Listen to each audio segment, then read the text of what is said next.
Hello, my name is Crystal Gibson. This year at Westboro Elementary, our school council is excited to work with the school to create literacy support toolkits aimed at parents. We will be sharing strategies children are learning in school with a series of videos designed to help parents help their children while learning to read. One strategy children can use to help read a word they do not recognize is to break it down or chunk it. Sometimes they might recognize a word within the word. A word might be a compound word, which is made up of two smaller words. Or it might have a prefix or suffix, which they can remove to get to the root word.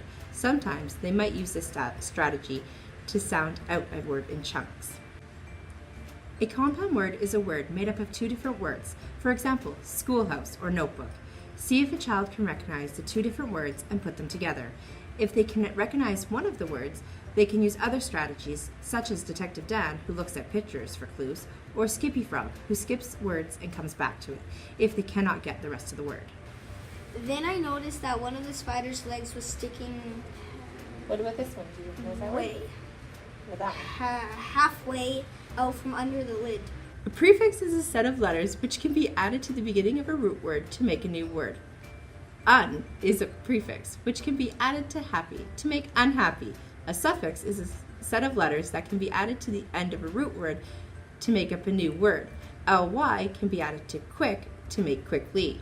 If your child can recognize the root word, then they can just quickly add the prefix or suffix, or they might recognize the prefix or suffix and cover it up to try to read the rest of the word.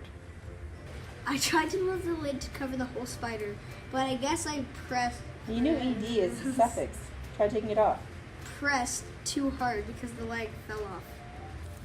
With longer words, it can be easier to sound it out in chunks rather than by letter. An example could be with the word teacher. They may recognize the following sounds rather than trying to sound out each individual letter. T, E, ch, er. I knew it was up to me to deal with this thing, so I tried to trap it with the cover for the food, but the spider was zigzagging all over the place. It wasn't Break it into chunks. easy.